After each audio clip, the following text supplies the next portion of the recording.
Gostaria agora de chamar a dona Zuleika, nossa palestrante da noite.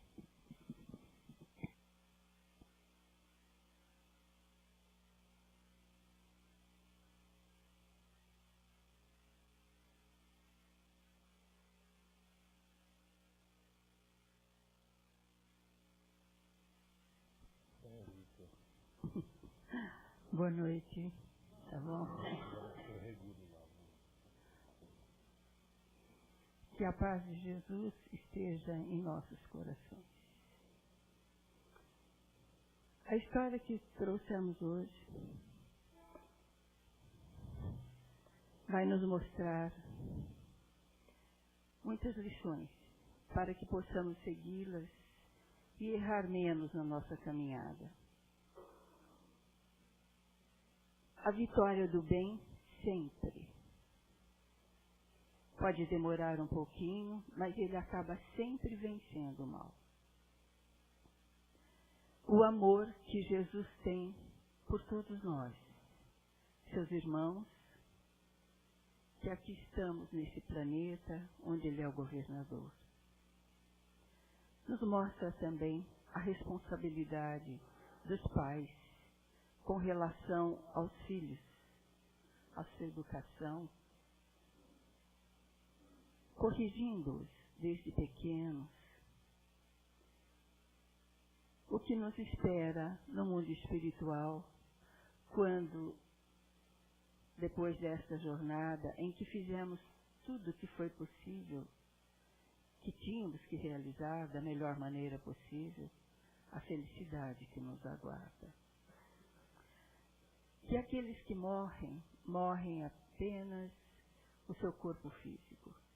O seu espírito continua vivo e nos observando, vendo tudo aquilo que fazemos e muitas vezes clamando por vingança, por algo que tenhamos feito a eles. Por isso é importante que não venhamos a prejudicar ninguém, usando sempre o perdão e fazendo o melhor ao nosso alcance. Então vamos à nossa história de hoje. É uma viagem no tempo de Jesus. Natan de Gerasa era um fiel funcionário de Herodes. E ele morava no alto do Monte Sinai. E nesse dia havia muita expectativa em sua casa, porque a sua esposa estava em trabalho de parto. Médicos e parteiras lá se encontravam, mas o parto estava sendo muito difícil. E todos estavam com receio que acontecesse algo a ela. Ele andava de um lado para outro, porque naquele tempo o pai não podia assistir ao nascimento do filho. Ele tinha que ficar esperando, enquanto os médicos e as parteiras atendiam a parturiente, e depois, quando o bebê nascesse, ele entraria no quarto, colocaria o bebê em seus joelhos, para demonstrar dessa forma que ele era seu filho legítimo. Eram costumes, né? Quando ele soube que estava grávida, que a sua esposa estava grávida, era o primeiro filho, ele fez 2 sacrifícios. Um de agradecimento pela sua gravidez e o outro de expiação, pedindo a Deus que o perdoasse consciente e inconscientemente de todos os seus pecados, e que não lhe enviasse uma filha. Ele queria um filho, porque eles diziam que o filho é um presente do Senhor, e a filha é um tesouro ilusório. Então só os filhos eram importantes. Mas, para quem não tivesse filhos homens, as filhas eram bem aceitas. Porque os rabinos diziam que o homem que não tem filhos é um homem morto. Estavam ali a família toda e o médico saiu na porta do quarto e ele perguntou, e a minha mulher? E o médico disse, Deus dá, Deus tira. Louvado seja o seu nome. Entre que ela está morrendo. Tenha coragem. E ele entrou. Ele amava muito a sua esposa. Foi a única mulher que ele teve durante a sua vida terrena. Se despediu e ela morreu em seus braços. A partir daí, ao olhar para sua filha, ele achava que ela era culpada da morte da sua companheira. Porque nasceu uma menina que recebeu o nome de Susana. Ele não conseguia olhar para aquela criança, deixou com as servas de confiança e voltou para trabalhar com o Herodes. E lá ele se dedicou mais ainda ao trabalho para esquecer o que havia acontecido. Quando a menina fez 12 anos, e durante esse tempo, raramente ele ia ver a sua filha. Quando ela fez 12 anos, era a idade em que as judias, os israelitas, se casavam. Então ela foi levada para a corte, junto com seu pai. Mas ele não tinha tempo para ela lá. E ela crescera sem o amor do pai, sem a disciplina que deveria ter e sem a presença paterna. E ela acabou se envolvendo na corte, adquirindo maus hábitos, participando de festas, aventuras, caindo moralmente. Só não ficou pior a sua situação porque seu pai estava lá. Ela participava de festas, de aventuras, mas o pai, mesmo não estando sempre presente, ele inspirava respeito a ela. Então ela resolveu que para sair de casa, ela precisava se casar. Mas ela queria um noivo idoso, mas que fosse muito rico. Porque assim ele morreria logo.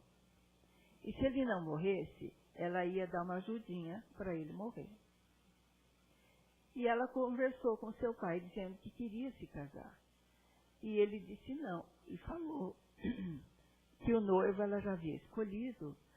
Ele chamava Asaías de Israel. E ele disse que não, que ele não queria um genro velho, porque ele queria muitos netos para alegrar a sua velhice.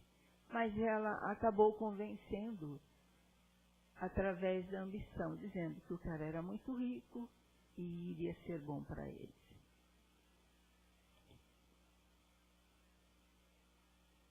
Nesse tempo, apareceu na corte um centurião romano, que estava voltando de batalhas contra os bárbaros. E ele era um rapaz jovem, bonito, elegante, e eles tiveram um romance. Ele ficou apaixonado por ela. Só que ela saía, teve uma aventura com ele, mas procurou não se envolver demais nesse relacionamento. E ele estava sonhando já em um dia se casar, ter filhos, frequentar a corte. Ele recebeu um convite, um pergaminho. Quando ele leu, ele viu que era um convite de casamento dela com o senhor idoso. E ele ficou muito zangado. Naquela noite ia haver uma festa na corte e ela estava organizando essa festa. E ele foi até lá, na festa, e pediu para falar a sós com ela. Ela disse que não tinha segredo para os amigos que estavam ao seu lado. Então que ele poderia falar, que ela estaria pronta para ouvi-lo. Mas ela atendeu com muito desprezo. Então ele falou, como que é isso? Nós temos um relacionamento e você vai casar com outra pessoa? Ela disse, olha, não tenho nada com você. Nenhum tipo de compromisso, eu não te amo. E gostaria que você fosse embora dessa festa. E ele ficou muito bravo e saiu prometendo se vingar dela. Ela então, muito esperta, foi até seu pai e comentou com ele que tinha acontecido algo, mas não falou realmente o que era. Que seria bom que o pai usasse do seu prestígio para transferi-lo para bem longe, porque assim ela não correria o risco de uma vingança. O pai conseguiu a transferência e ele foi trabalhar no deserto da Síria. E lá ele ficou alguns anos e ela se casou com aquele senhor. Houve muita festa. Daí a 6 meses o seu pai morreu. Mas antes dele morrer, ele deixou um testamento. Nesse testamento dizia que ele falecendo, a fortuna ficaria nas mãos do seu marido. Ela só tomaria posse da fortuna após a morte dele também. E que se ela não procedesse bem, ela receberia só 1/3 da fortuna do pai. Porque ela procedia muito, muito mal.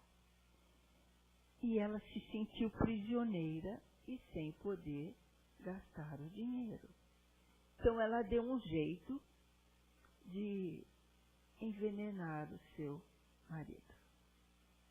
E ele morreu, deu muito comentário na época, e o Herodes, que estava por lá, abafou todo esse comentário em consideração ao pai dela, que já havia falecido. E ela começou novamente com as festas, as orgias. Era uma verdadeira devassidão. E o Herodes chamou a sua atenção e disse a ela que não queria mais a sua presença na corte, que ela se mudasse e não voltasse mais para lá. Ela resolveu, mudou com todos os seus amigos, né, de festas, de orgia, para um lugar perto da Galileia, do mar da Galileia. Mas lá ela começou a ter pesadelos. Os pesadelos não eram frequentes, mas depois ela sonhava quase toda noite. Nesse pesadelo, ela via o seu marido, que havia morrido. E ele estava, assim, numa situação muito ruim, em estado de decomposição, e dizendo a ela que ele iria se vingar, que ela iria pagar por tudo que ela fizera para ele. Então ela começou a ficar com medo. Mas alguém comentou que havia na região um galileu que fazia curas, usava de mágica, e ele poderia talvez ajudá-la de alguma maneira. Então ela resolveu mudar para mais perto de Cafarnaum, que era onde morava o Pedro, porque dessa forma, quando Jesus aparecesse por lá, ela iria manter um contato com ele. Avisaram-na que Jesus havia chegado na cidade. Ela então mandou um empregado até lá, organizou uma festa para homenagear Jesus, tudo com segundas intenções, convidou as autoridades, tudo, e mandou que o empregado fosse numa liteira e alguns servos. E Jesus estava rodeado de uma multidão de pessoas, falando sobre o reino de Deus. E o seu magnetismo era tão grande que todo mundo estava ali embevecido com os seus ensinamentos.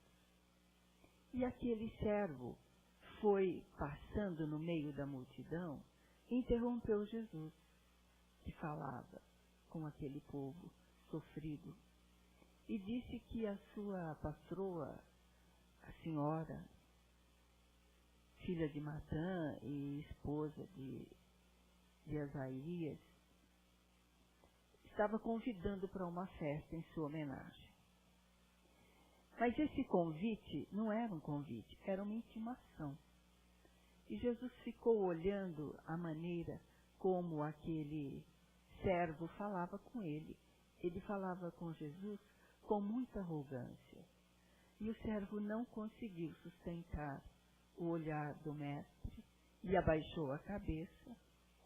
E Jesus disse a ele, então, que ele poderia avisar a sua senhora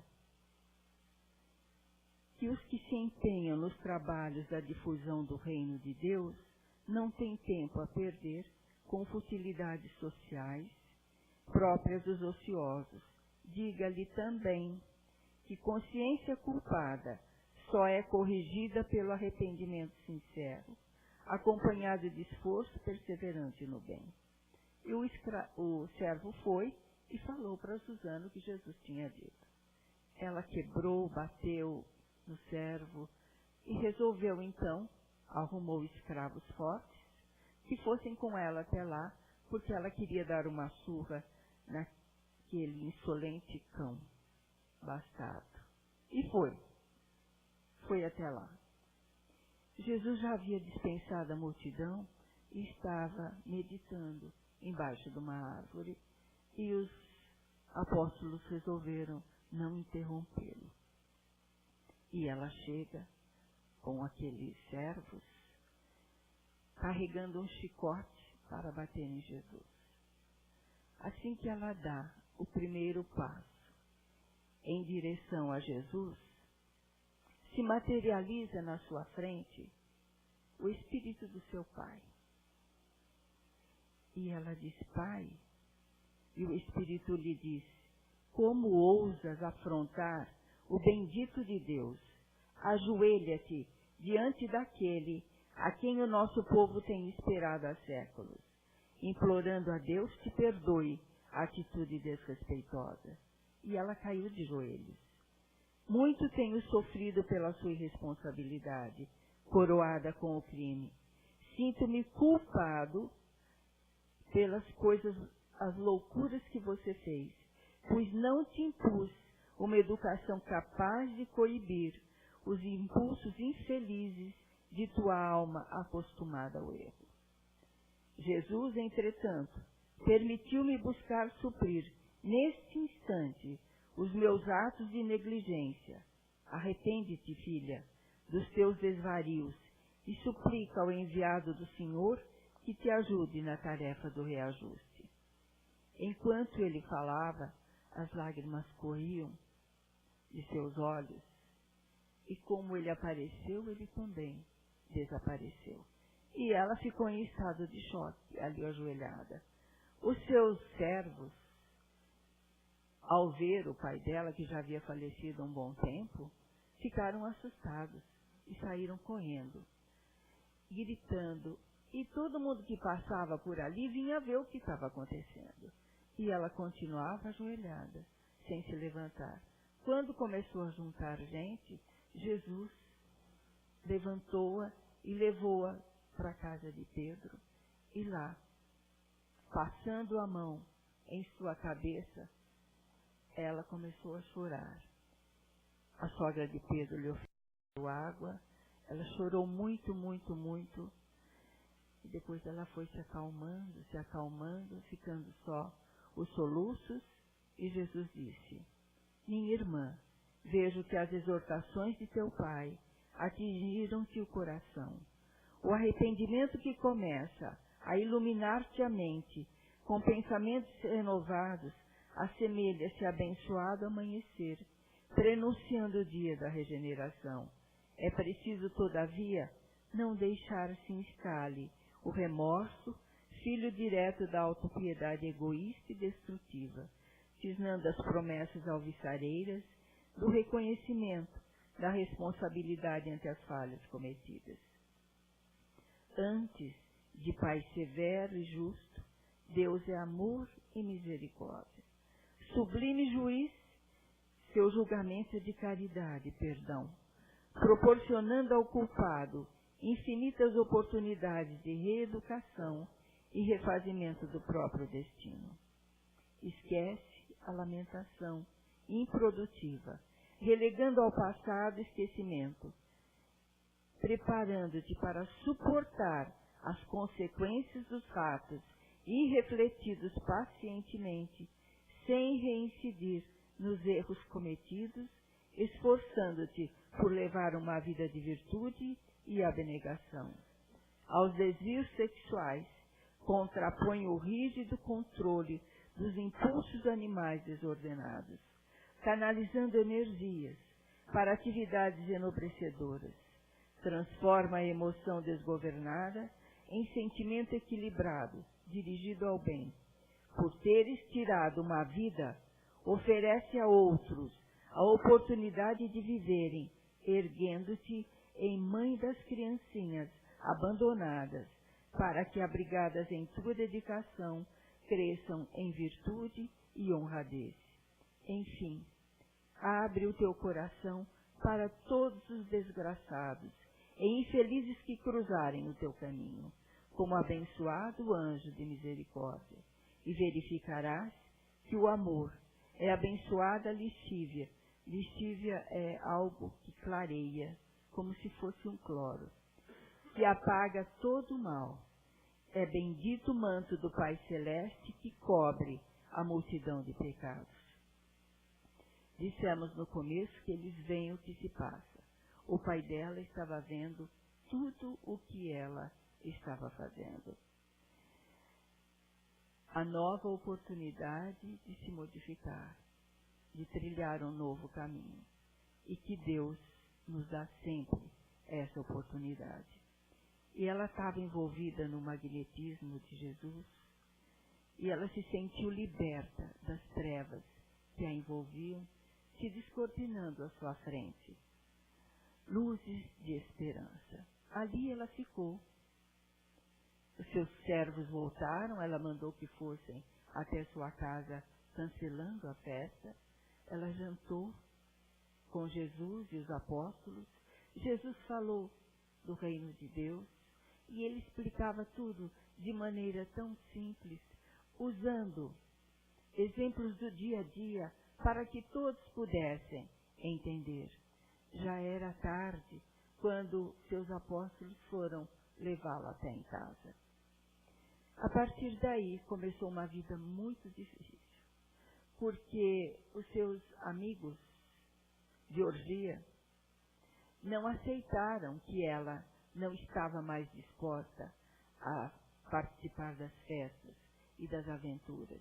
Então, em todos os lugares onde ela ia, eles ficavam xingando-a, desafiando-a. E quando eles não estavam, eles pagavam mendigos para tirarem lixo nela, xingando-a onde ela estivesse. Então ela começou a desviar da cidade. Se ela tinha que ir a algum lugar, ela mudava o caminho e ela foi enfrentando tudo com resignação, fazendo da prece o seu refúgio e sustentáculo. Mas os seus maiores combates desenrolavam-se no seu interior, porque os nossos maiores inimigos encontram-se dentro de nós. Não é aquela pessoa que magoamos que é o nosso inimigo. Eles estão dentro de nós. A todo momento era preciso dominar a sua natureza voluntariosa, seu orgulho desmedido, seu entranhado egoísmo, seus pensamentos luxuriosos e concupiscentes. E suas noites de sono eram atormentadas por sonhos eróticos, resultantes da liberação pelo subconsciente das experiências passadas. Então era muito difícil, os instintos animais afloravam. E nós sabemos que as pessoas que são viciadas, porque ela trouxe isso de outras vidas. E ela estava lá, na casa do seu pai, para que ele tivesse tempo de corrigi-la e não deixar que esses vícios se instalassem de tal forma no seu coração para que ela se tornasse uma pessoa perdida. É essa a responsabilidade que nós pais temos. A tentação era tão grande dos nossos amigos da espiritualidade, assim como quem faz uso da bebida, quem faz uso do cigarro, que usa alimentos em demasia, que gosta de jogar. Os nossos irmãozinhos menos esclarecidos estão sempre do nosso lado, esperando uma brecha para nos envolver nessa tentação que muitas vezes nós sucumbimos e fazemos o que não deveríamos. E ela estava passando por tudo isso. E uma noite, o dilema era tão grande que ela estava quase sucumbindo já aos instintos animais. Ela saiu correndo e se atirou num espinheiro. Ela ficou cheia de espinhos e de machucados, e dessa forma ela conseguiu vencer. E no dia seguinte, ao se encontrar com o mestre, ele disse: minha filha, tenho acompanhado as suas lutas e a sinceridade dos seus propósitos. Como recompensa pela sua perseverança, a partir de hoje, você não vai ser mais assediada pelas solicitações do corpo.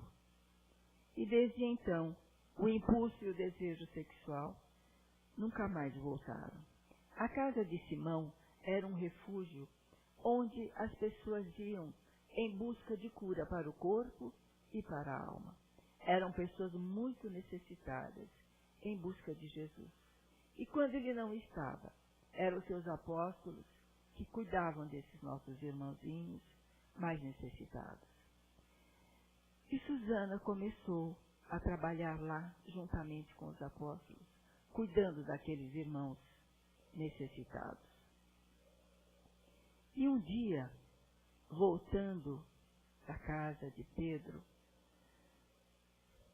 ela ficou pensando no seu pai.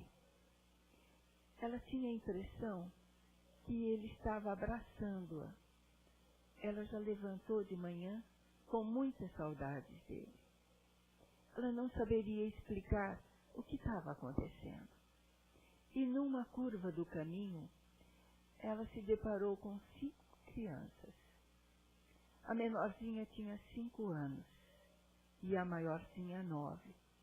E a menorzinha chorava muito, muito. E ela se aproximou e perguntou: o que está acontecendo?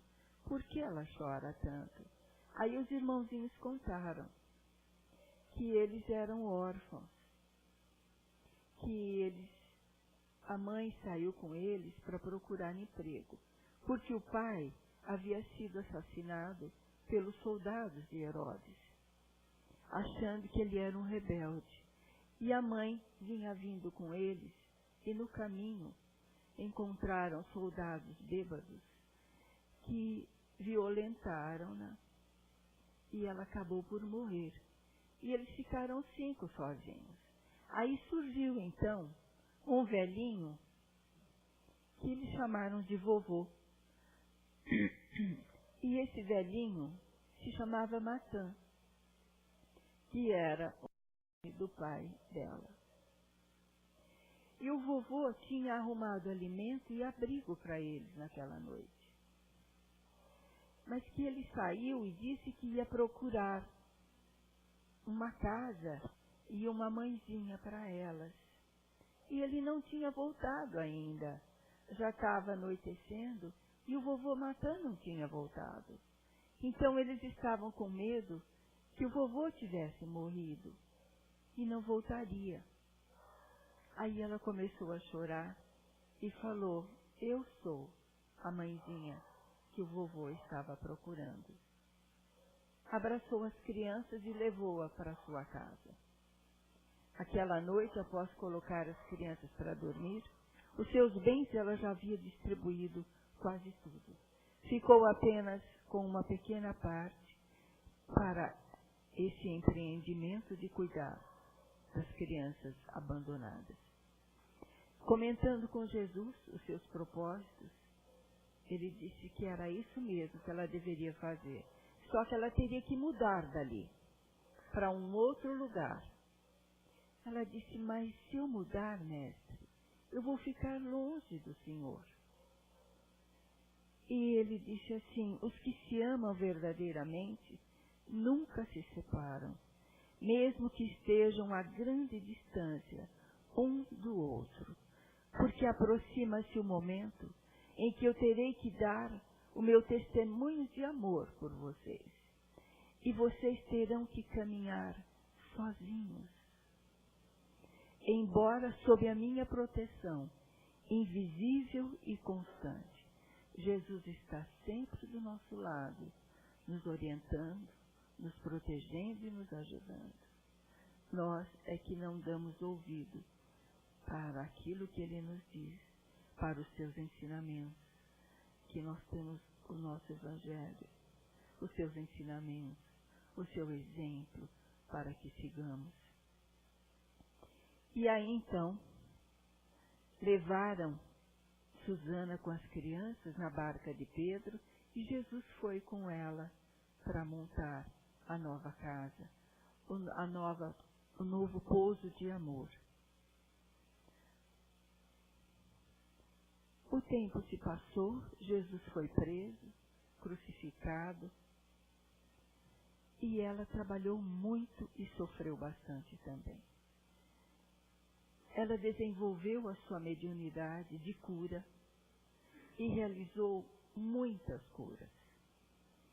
E ela era uma pregadora da Boa Nova, dos ensinamentos do Mestre.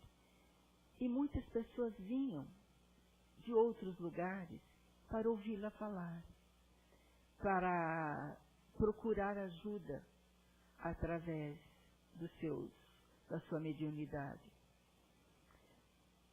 Estava incomodando as autoridades tudo aquilo que ela fazia. Então, no ano de 44 depois de Cristo, quando era Herodes Agripa I, e quando Tiago foi martirizado, filho de Zebedeu e Salomé, irmão de João, prenderam-na. E sob falsas acusações, ela foi acusada de feiticeira. Ela foi condenada a ser apedrejada. Levaram-no para fora da cidade e lá ela morreu recebendo as pedradas. Ela suportou o suplício e desencarnou em prece, rogando perdão para os seus algozes. Quando despertou no mundo espiritual, ela encontrou seu pai. Ao lado de Jesus, muitas crianças cantando hinos de boas-vindas para ela que estava retornando, jogando sobre ela pétalas iluminadas e perfumadas. E Jesus então lhe disse, estendendo-lhe os braços, convido-a a partilhar a felicidade reservada aos que perseveraram até o fim. É isso que nos espera quando fazemos a nossa parte da melhor forma possível, nos tornando melhores do que somos hoje. As oportunidades estão aí. Sofremos, temos que aprender com as dificuldades e mudar aquilo que precisa ser mudado. E muita coisa não dá para mudar. Então nós temos que aceitar, não desanimar, ter esperança, coragem e seguir em frente. Porque nunca estaremos sozinhos.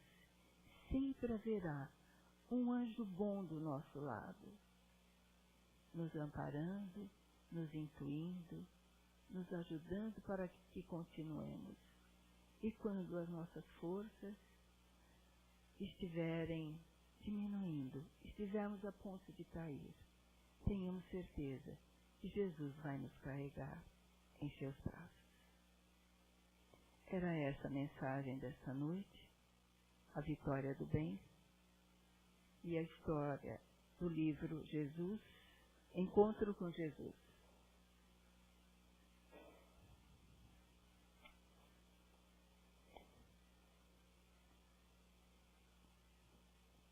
Vamos fechar os nossos olhos.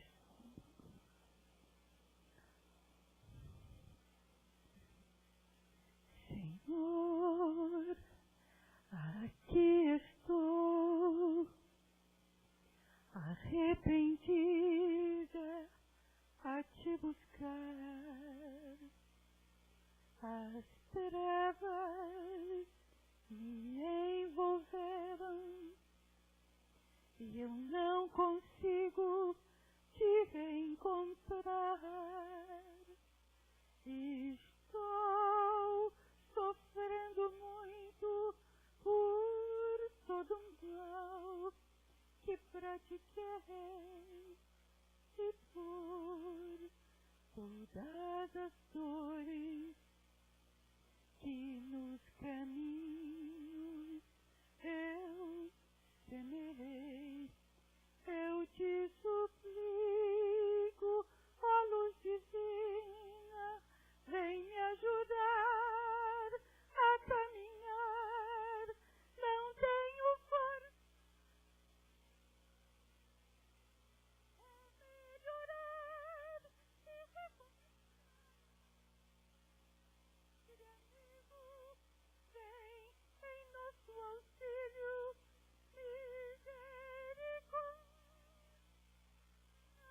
Tenha misericórdia, Senhor, de nós pobres mortais, que aqui estamos para mais uma jornada terrena. Que os nossos corações estejam sempre abertos para os teus ensinamentos, desabrochando os nossos melhores sentimentos, para que possamos seguir com calma, com confiança, até chegar, Senhor, junto de Ti. Que assim seja, graças a Deus.